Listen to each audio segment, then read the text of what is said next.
अस्सलाम वालेकुम बच्चों, आज हम EVS 2 से सबक नंबर 7 मस्कन से गांव और बस्तियां इसके बारे में पढ़ेंगे। बच्चों, ये सबक काफ़ी दिलचस्प है और इंटरेस्टिंग है। इस सबक में हमको हमारे माजी में जो इंसान गुजरे हैं उनके बारे में पता चलता है कि वो इंसानों ने कैसे आहिस्ता आहिस्ता तरक्की की है। उनका रहन सहन, उनके खाने पीने के बारे में हम मालूमात हासिल करेंगे। तो सबसे पहले बच्चों हम देखेंगे मस्कन। मस्कन है क्या? मस्कन यानी रहने की जगह। तो बच्चों, हमने देखा कि ताकतवर इंसान गारों में बसते थे और इस ज़माने में यूरोप की आबोहवा बहुत सर्द होती थी। इस हद तक सर्द होती थी कि वो मुंजमद कर देती थी। तो इंसानों ने क्या किया? अलाव का इस्तेमाल करने लगे। अब आपको पता है अलाव क्या है? अक्सर आपने देखा होगा कि सर्दियों के मौसम में जब बहुत ज़्यादा सर्दी लगती है तो दरमियान में आग जला के आप लोग सब उसके अतराफ़ बैठते और उससे गर्मी हासिल होती है, तो वो है अलाव। तो उस वक्त का इंसान भी अलाव का इस्तेमाल करता था। इतना काफ़ी नहीं हुआ, इसके अलावा उसने जानवरों का शिकार करके उसकी खाल निकाली और उसके कपड़े पहनने शुरू किए।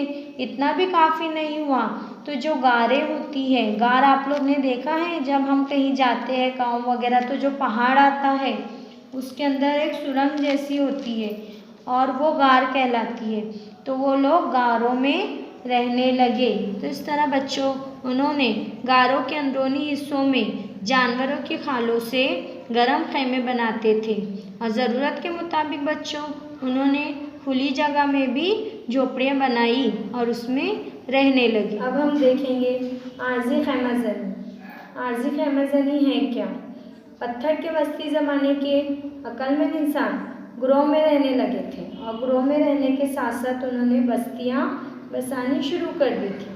पत्थर के वस्ती ज़माने में काफ़ी तब्दीली हुई। वहाँ की आबोहवा भी गर्म होने लगी थी और आबोहवा गर्म होने की वजह से माहौल में बहुत सी तब्दीलियाँ होने लगी। इसकी वजह से पत्थर के वस्ती ज़माने के अक्लमंद इंसान के ग़िज़ाई तौर तरीके भी बदल गए। अब ग़िज़ाई तौर तरीक़ों में बड़ी तब्दीली होने की वजह से उन्होंने बड़े पैमाने पर शिकार करना शुरू कर दिया था।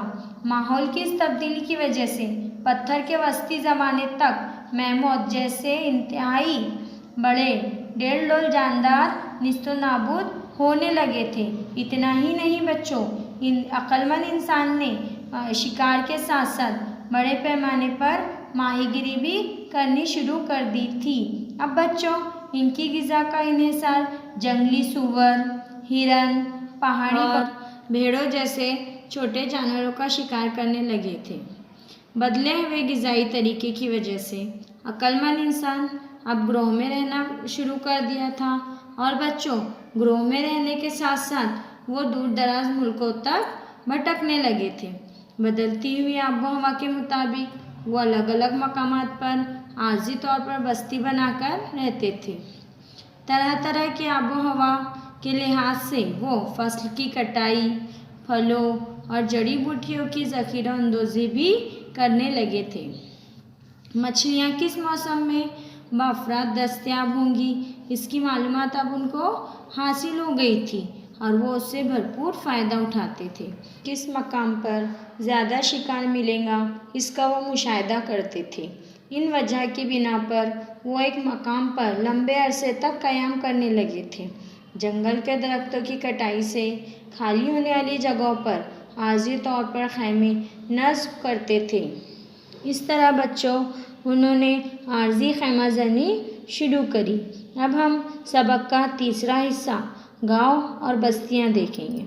गांव और बस्तियां में पत्थर के जदीद ज़माने में इंसान की तर्ज ज़िंदगी पत्थर के कदीम ज़माने और पत्थर के वस्ती ज़माने की तर्ज ज़िंदगी से मुकम्मल तौर पर मुख्तलिफ थी। इस दौर में इंसान अनाज पैदा करने वाला बन गया था। खेती बाड़ी की इब्तिदा पत्थर के जदीद ज़माने की तहज़ीब की ख़ुसूसियत है। शिकार की तलाश में वो और फल, कंद, जड़ें जमा करने के लिए मुसलसल भटकना पड़ता था। لیکن طویل عرصے تک کے لیے کافی ہونے والا اناج کا انتظام کھیتی کے ذریعے ممکن ہو گیا، اس لیے وہ اس دور میں مستقل طور پر شکار کرنے کی ضرورت محسوس نہیں ہوئی۔ اس وجہ سے بچوں اس نے مسلسل بھٹکنا بھی ضروری نہیں سمجھا۔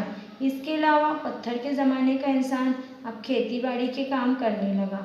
کھیتی باڑی کے کاموں کی نوعیت کی وجہ سے انہیں ایک ہی مقام پر رہنا ضروری ہو گیا تھا، اس لیے انہوں نے مستقل نوعیت کے گاؤں اور بستیاں قائم کرنے شروع کر دی۔ اس طرح پتھر کے زمانے کے انسانوں کی کئی نسلیں ایک ہی مقام پر مستقل طور پر رہنے لگی۔ اس طرح پتھر کے جدید زمانے کے گاؤں بستیوں کے سماجی اتحاد اور تہذیب کے مختلف پہلو کے بارے میں ہم اگلے سبق میں معلومات حاصل کریں گے۔